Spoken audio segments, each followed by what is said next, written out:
Hi everyone, welcome to our YouTube channel. तो आज हम लोग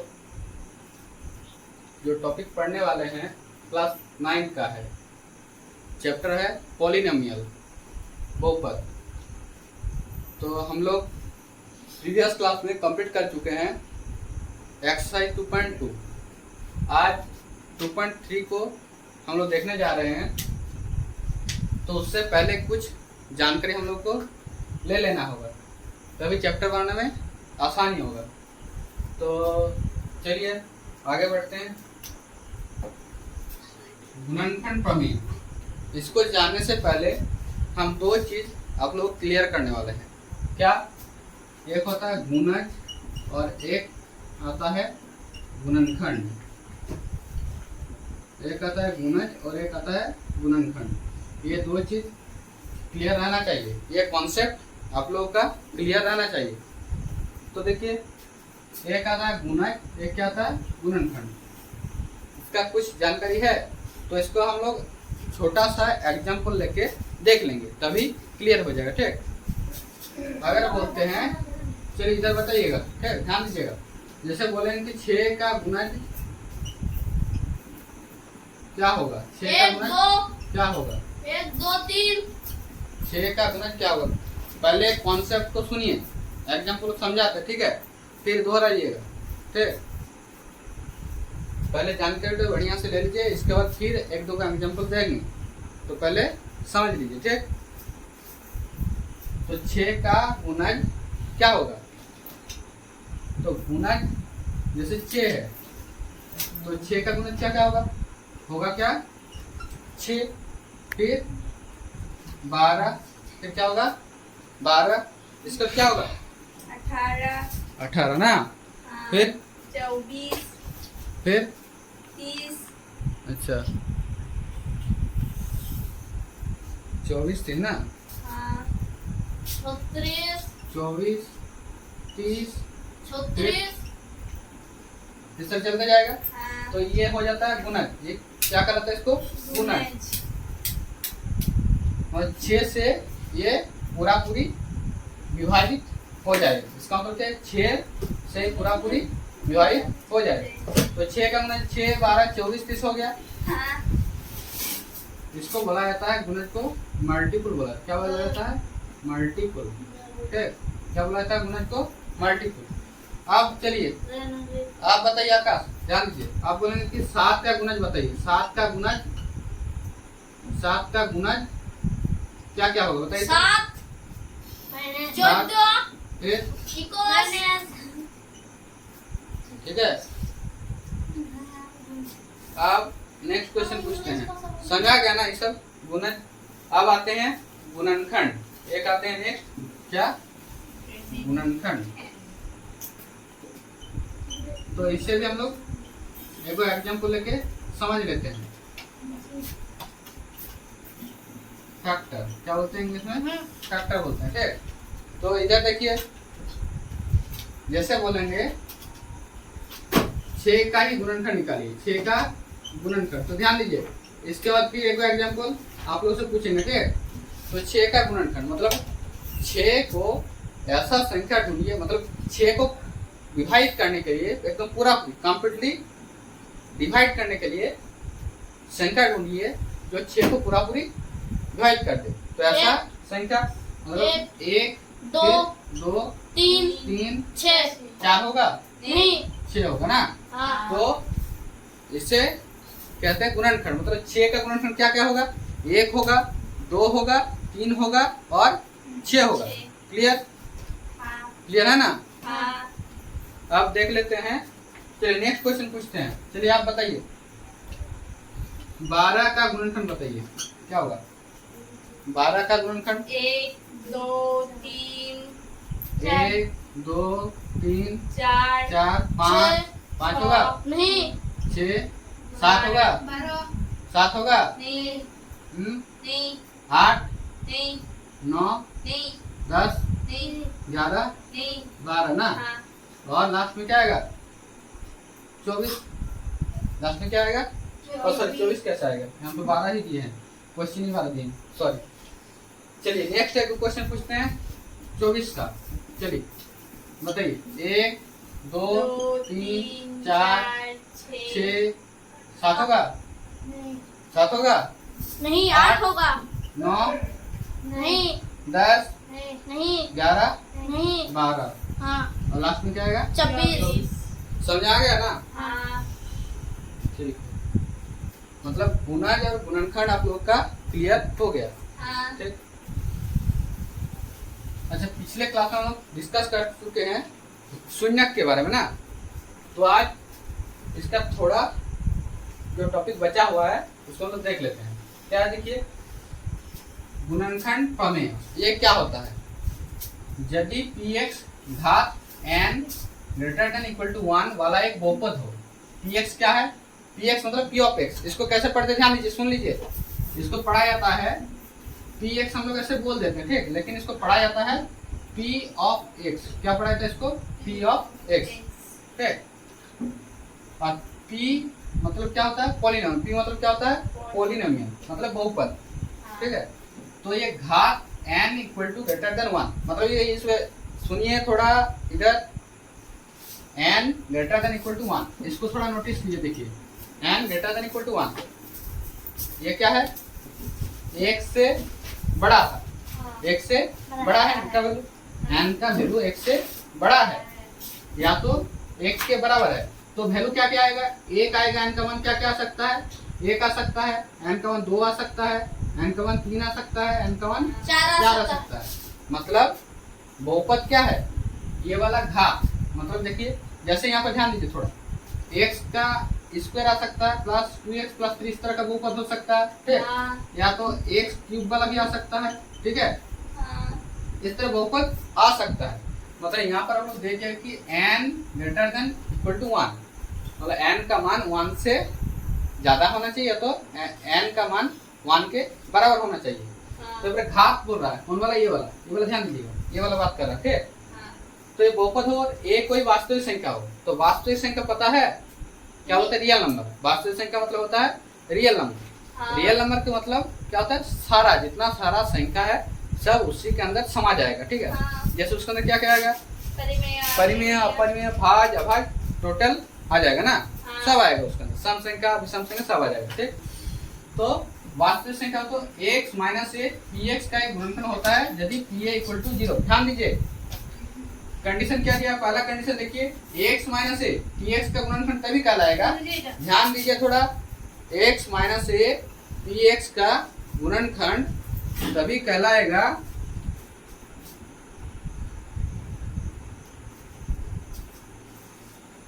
ध्यान दीजिए थोड़ा, x माइनस a px का गुणनखंड तभी कहलाएगा जब क्या हो जाएगा? pa का मान 0 होगा, p ऑफ a का मान 0 होगा, ठीक। x माइनस a px का गुणनखंड तभी कहलाएगा जब pa का मान, मतलब p ऑफ a का मान क्या होगा? 0 होगा, ठीक। और p of a equal to 0 होता है तो क्या होता है? x माइनस a px का गुणनखंड हो, मतलब गुणनखंड होता है x माइनस a px का गुणनखंड हो, सॉरी, x माइनस a क्या होगा? px का गुणनखंड हो, मतलब ये px का गुणनखंड होगा जब pa 0 होगा, जब pa क्या होगा? 0 होगा, ठीक है। आप देखिए, ध्यान दीजिए। अच्छा, ये वाला जो कॉन्सेप्ट है इसको क्लियर करने के लिए हमको एक एग्जांपल समझाना होगा, ठीक है। तो पहले एग्जांपल समझ लेते हैं, तो फिर समझ में आ जाएगा ये कॉन्सेप्ट, ठीक है।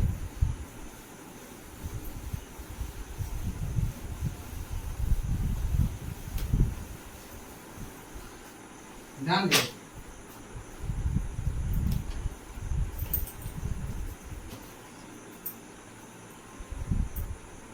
एग्जांपल नंबर कितना है? 6 है, एग्जांपल नंबर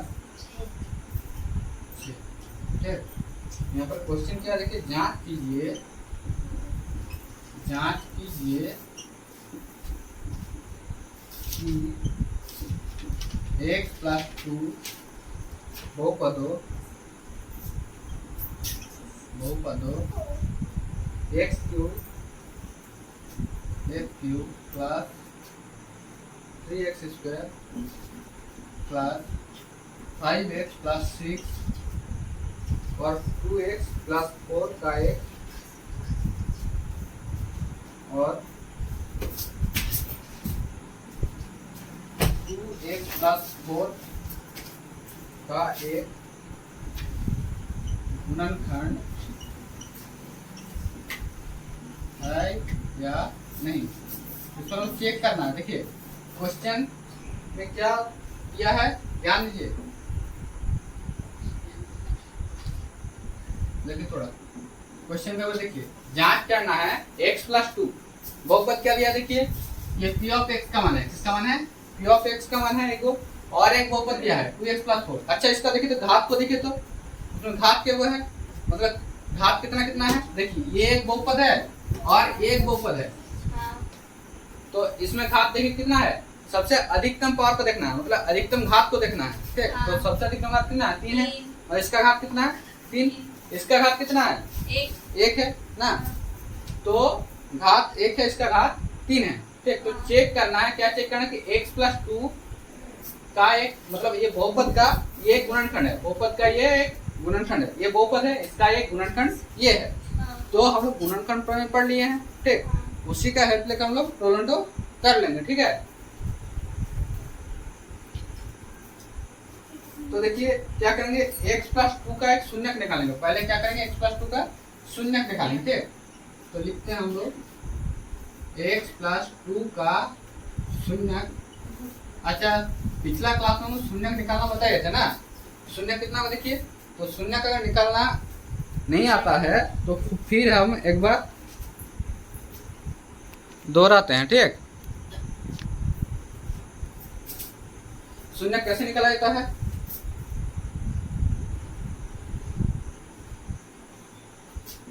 इसको लेना होगा 0 के बराबर। क्या लेना होगा, 0 के बराबर।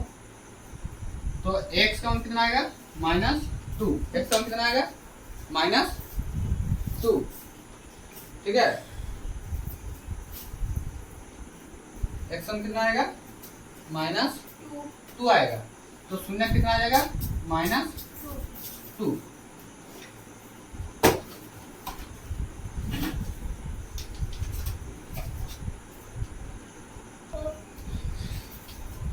तो शून्य हम लोग निकाल दिए, कितना आया, -2 आया। ठीक, अब हम लोग क्या करेंगे, देखिए अब हम लोग मान लेते हैं। देखिए पहला जो बहुपद है उसको मान लेते हैं, माना कि p ऑफ x मान लिए। पहला बहुपद क्या मान लिए, p ऑफ x क्या है, x³ + 3x² + 5x + 6 है। क्लियर। अब जो शून्यक हम लोग को मिला है, अच्छा दो बहुपद है, तो एक को तो मान लीजिए p ऑफ x, दूसरा को मान लीजिए s ऑफ x, इसको मान लीजिए सेकंड वाला को 2x+4। अब हम लोग क्या करेंगे, चेक करेंगे। ठीक, चेक मतलब जो शून्यक प्राप्त हुआ यहाँ पर वैल्यू को पुट करेंगे, वैल्यू को रखेंगे। अगर 0 प्राप्त होता है, अगर 0 प्राप्त होता है तो गुणनखंड प्रमेय जो पढ़ाए हैं उसके अनुसार क्या है, ये गुणनखंड बन जाएगा। कौन वाला, ये वाला जो x+2 दिया हुआ क्वेश्चन से, ये px का क्या बन जाएगा, गुणनखंड बन जाएगा। ठीक, जब 0 प्राप्त हो जाएगा, मतलब जो शून्य प्राप्त हुआ यहाँ पर रखेंगे, यहाँ पर रखने के बाद 0 अगर आता है तो ये गुणनखंड कहलाता है, किसका, p ऑफ x का। अगर इसमें 0 मिलेगा तो s ऑफ x का गुणनखंड ये कहलाएगा। क्लियर हो गया ना। तो चलिए हम आगे बढ़ते हैं, यहाँ पर रखते हैं p ऑफ यानी कि -2। देखिए क्या रख रहे हैं, -2 रख रहे हैं ना, तो -2 का क्यूब + 3 -2 का स्क्वायर + 5 -2 + 6 कितना आ जाएगा, -2 का होल क्यूब कितना आएगा, -8। Very good, plus minus sorry ये प्लस रहेगा। अच्छा ये -2 का स्क्वायर कितना आएगा, -2 का स्क्वायर +4 ना, 3 × 4, और ये होगा देखिए प्लस माइनस क्या होगा, -10 + 6 होगा, -8 +12 -10 + 6। तो पहले हम लोग ऐड का काम कर लेते हैं, 12 6 18, और इधर -10 -8 -18 होगा ना, तो कितना आएगा 0। -10 -8 कितना होगा, -18 होगा, क्योंकि ये क्या है 8 से 10 बड़ा है, और इसका क्या लगा है साइन माइनस, तो माइनस होगा, लेकिन प्रोसेस तो प्लस का होगा, प्रोसेस क्या होगा प्लस का, माइनस क्या होगा प्लस। क्लियर हुआ ना। तो क्या आ गया हम लोग पास, 0 प्राप्त हुआ। हाँ मतलब क्या लिखेंगे, x प्लस 2 px का एक गुणनखंड है। हाँ x प्लस 2 px का एक गुणनखंड है। क्लियर। यहाँ पर लिखते हैं, देखिए, अतः गुणनखंड प्रमेय के अनुसार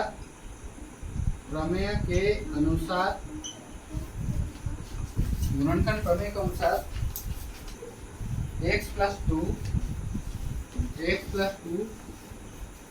बहुपद क्या माने, p ऑफ x माने हैं, px है, x प्लस 2 px का एक गुणनखंड है, px का एक गुणनखंड है, एक गुणनखंड है। क्लियर हुआ, हाँ ये वाला क्वेश्चन क्लियर हुआ ना। अब हाँ। नेक्स्ट हम लोग चेक करते हैं s ऑफ x को। चलिए s ऑफ x पर चेक करते हैं। देखिए x पर मान रखते हैं शून्य जो प्राप्त हुआ -2, तो यहाँ पर लिखेंगे 2 इंटू -2 प्लस 4। तो देखिए 2 दूनी 4, -4 प्लस 4 कितना आएगा, 0 प्राप्त हुआ ना। हाँ कट तो जाएगा। इसमें भी क्या लिखेंगे, वही भाषा लिखेंगे। लैंग्वेज क्या लिखना है, प्रमेय के अनुसार अतः x प्लस 2 सेम भाषा लिखेंगे। क्या लिखेंगे, अतः गुणनखंड प्रमेय के अनुसार x plus 2 x plus 2 px नहीं होगा, यहाँ पर क्या माने हैं, sx माने, s ऑफ x का एक गुणनखंड है, एक गुणनखंड है। क्लियर हुआ। चलिए अब नेक्स्ट क्वेश्चन में हम लोग देखते हैं।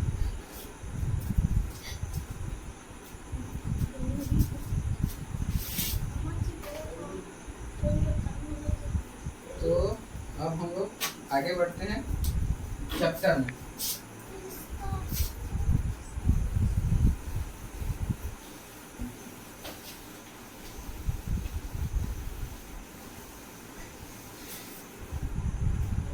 अब हम लोग बढ़ते हैं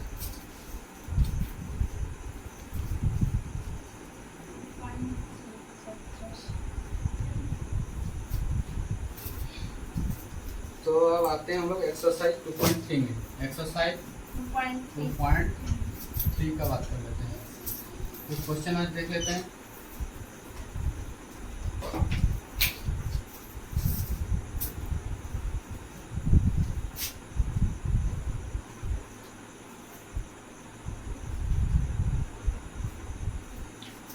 पहला क्वेश्चन क्या देख लेते हैं। बताइए कि निम्नलिखित में से किस बहुपद का एक गुणनखंड x प्लस 1 है। सेम उसी टाइप का होगा, ठीक है, जो अभी कुछ देर पहले बताए। बताइए कि निम्नलिखित बहुपदों में से किस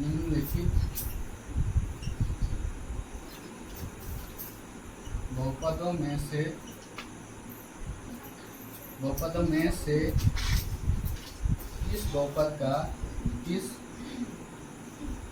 का एक गुणनखंड x प्लस 1 है। तो देखिए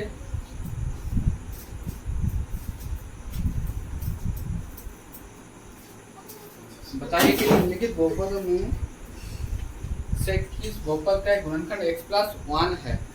इस बहुपद का एक गुणनखंड x प्लस 1, ठीक।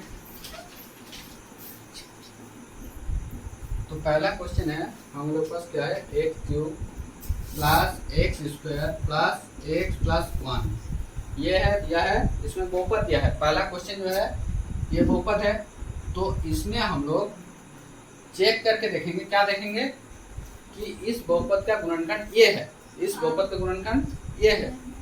तो क्या करते हैं, पहला स्टेप क्या होता है, शून्य निकालना होता है। पहला स्टेप क्या होता है, शून्य निकालना। शून्य कैसे निकालते पता है, 0 मान लेते हैं या 0 रख लेते हैं। तो पहले निकालते हैं x प्लस 1 का शून्य निकालते हैं। तो पहले निकालेंगे हम लोग, तो x प्लस 1 का शून्य क्या होगा, -1 होगा। वेरी गुड, क्या होगा, -1 है, ठीक। क्लियर हुआ, क्या है, -1। अब इसको मान लेते हैं, माना पी एक्स या पी ऑफ एक्स बोलते हैं, क्या पी ऑफ एक्स क्या है, x cube plus x square plus x plus one. Clear. अब इसमें हम लोग ये जो शून्य प्राप्त हुआ इसका वैल्यू तो यहाँ पर रखेंगे। अगर वैल्यू रखने के बाद अगर जीरो प्राप्त होता है तो ये वाला x प्लस वन इसका जो बहुपद दिया है उसका गुणनखंड होगा। इसका क्या गुणनखंड होगा। तो इसमें -1 का क्यूब प्लस -1 का स्क्वायर प्लस -1 प्लस 1, तो क्या होगा देखिए, -1 का क्यूब, -1 का क्यूब कितना होगा, -1। ये देखिए ऑड नंबर है, क्या है इसमें ऑड नंबर। ऑड नंबर मतलब विषम संख्या, ऑड नंबर मतलब विषम संख्या। अगर पावर क्या होगा, विषम में होगा, पावर विषम होगा तो क्या प्राप्त होगा हम लोग को, नेगेटिव प्राप्त होगा। क्या प्राप्त होगा, नेगेटिव। तो -1 का क्यूब तो -1 आया ना, तो यहाँ पर क्या आएगा -1 और प्लस, देखिए इसमें ऑड पावर नहीं है, अब इसमें क्या है इवन पावर है। क्या है ये इवन, ये क्या है इवन मतलब सम, इवन मतलब सम संख्या। तो इवन पावर होगा तो क्या प्राप्त होगा हम लोग को, पॉजिटिव। क्या प्राप्त होगा, पॉजिटिव प्राप्त होगा। ठीक, तो यहाँ पर क्या होगा 1, क्या आएगा 1 और प्लस माइनस 1 प्लस 1। अब देखिए सब कटेगा ना, -1 प्लस 1 कैंसिल हो जाएगा, -1 प्लस 1 मतलब जीरो प्राप्त हुआ, जीरो प्राप्त हुआ ना। तो क्या लिखेंगे हम लोग, यहाँ पर लिखेंगे अतः गुणनखंड प्रमेय के अनुसार या गुणनखंड प्रमेय के अनुसार, अतः गुणनखंड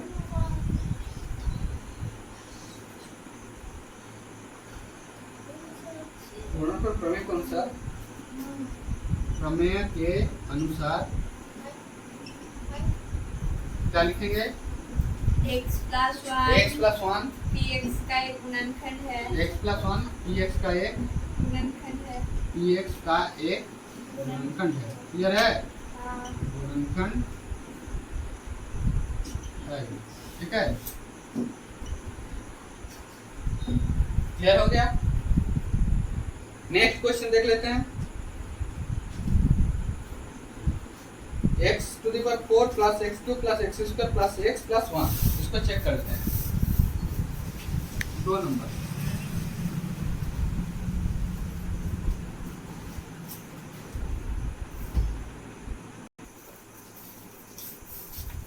चलिए 2 नंबर देख लेते हैं।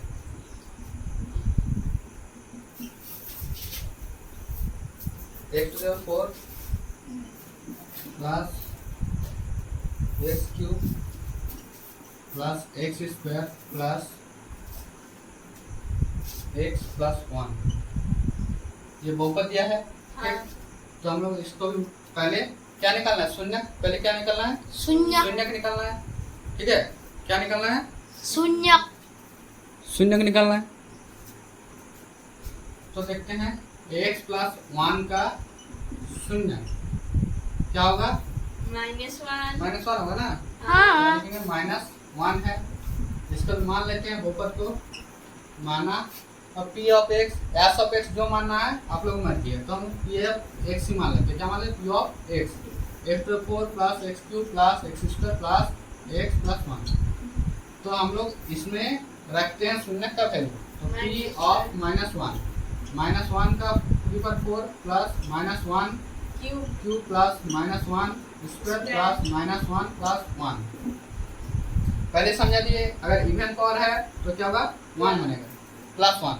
मतलब पावर अगर सम संख्या में तो प्लस 1, अगर पावर विषम संख्या में तो माइनस होगा।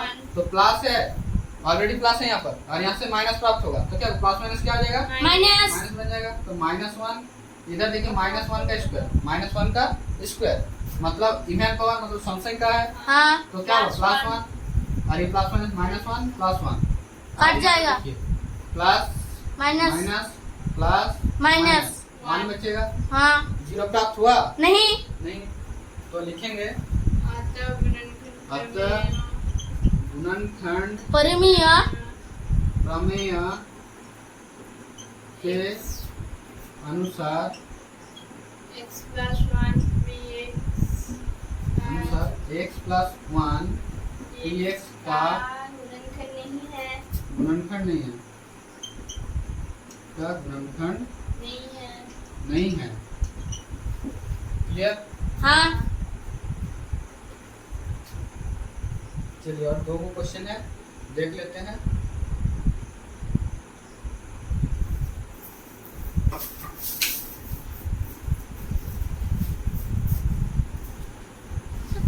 एक ही टाइप का क्वेश्चन है, एकदम समझ आ जाएगा। हाँ।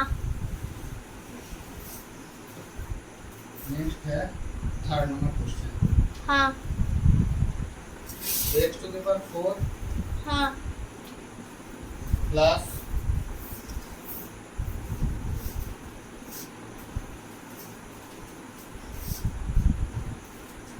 3x square, sorry 3x cube है, plus 3x square plus x plus 1। Clear? So लिखेंगे हम लोग x प्लस 1 का शून्यक -1 है। मान लेते हैं अब, माना p of x to the 4 plus 3x cube plus 3x square plus x plus 1। तो यहाँ पर हम लोग कूट करके देख लेते हैं। x का वैल्यू क्या रखे? -1, तो -1 to the power 4 प्लस 3 -1 का क्यूब प्लस 3 -1 का स्क्वायर प्लस -1 प्लस 1। तो -1 का 4 मतलब इवन पावर, तो 1 ये ऑड पावर है, -3 हो जाएगा 3, ये 3 यहाँ पर 3 है और इसका ऑड पावर मतलब -1 कितना होगा? -3, तो ये -3 प्लस 3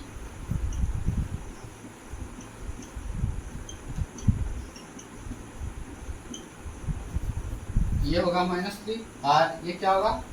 प्लस 3 अरे -1 का पावर स्क्वायर है, मतलब 2 क्या है? सम संख्या है, तो ये प्लस बन जाएगा, तो 3 × 1 3 हो जाएगा, प्लस माइनस -1 प्लस 1। यहाँ पर देख लेते हैं, काट जाएगा, कटेगा, बदला। ये कैंसिल होगा, हाँ। ये कैंसिल होगा, क्या बच रहा है? 1 बच रहा है। ये क्या बच रहा है? के अनुसार अतः गुणनखंड अतः प्रमेय के अनुसार प्रमेय के अनुसार x प्लस 1 px का एक गुणनखंड नहीं है। x प्लस 1 px का गुणनखंड नहीं है। नहीं है।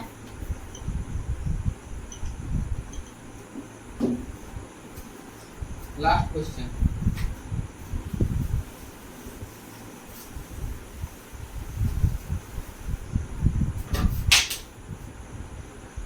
x cube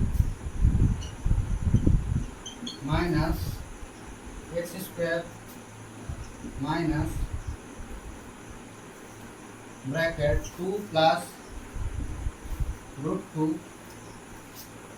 of x plus √2। Same उसी तरह लिखेंगे, x प्लस 1 का शून्य -1 है, माना p of x cube minus x square minus 2 plus √2 x plus √2। तो यहाँ पर हम लोग वैल्यू पुट करते हैं -1 का क्यूब प्लस तो नहीं माइनस है, तो -1 का स्क्वायर माइनस 2 प्लस √2 x का वैल्यू -1 प्लस √2। बार बार दोहरा है, क्या दोहराए हैं? कौन सा पावर? ये क्या है? 3 क्या है? ऑड है कि इवन है? सम है कि विषम है? विषम पावर है, तो क्या बनेगा? -1 है ना। और ये क्या सम पावर है, मतलब +1 बनेगा, लेकिन यहाँ पर माइनस है, तो प्लस माइनस, और ये माइनस क्या होगा? Plus 2 plus √2। क्लियर? -1 क्या हो गया? प्लस हो गया, और ये 2 1 देखिए यहाँ गुना हो गया, 1 गुना होगा, मतलब देखिए यहाँ पर 1 गुना 100 मान लेते हैं, तो क्या आ जाएगा? 100 आएगा। 1 को किसी के साथ गुना करेंगे, किसी नंबर के साथ, तो वही वाला नंबर तो रहेगा, तो इसलिए 2 प्लस √2 बन गया। ठीक, यहाँ पर कोई कंफ्यूजन नहीं है, 1 यहाँ गुना कर दिए। ठीक है, तो यहाँ पर -1 प्लस 2 प्लस √2 प्लस √2 काट जाएगा, कुछ नहीं कटेगा, ध्यान दीजिए बढ़िया से। -1 -2 प्लस 2 प्लस √2 प्लस √2, ये वाला कटेगा, ये वाला कटेगा। यहाँ पर नहीं कटेगा। हम माइनस नहीं 2 बोल प्लस 2 ये कैंसिल आउट होगा, तो √2 प्लस √2 कितना बनेगा? √4 2√2 बनेगा, 2√2 बनेगा। √4 होगा हैं? √4 होगा? नहीं, कंफ्यूजन है थोड़ा सा गलती √2 प्लस √2। चलिए कंफ्यूजन है तो क्लियर कर देते हैं। अच्छा आप लोग ये वाला पढ़े हैं ना, x प्लस x कितना होता है? कितना होता है x प्लस x? कितना बनता है x plus x? 2x। x plus x जोड़ते हैं 2x। अरे वाह, एक गो इसको सेब ले लेते हैं। क्या ले लिए? सेब, आई मीन एप्पल। और इसको भी क्या ले लिए? एक गो एप्पल ले लिए। तो एक गो एप्पल, एक गो एप्पल जोड़ेंगे, 2 एप्पल। तो ठीक इसी तरह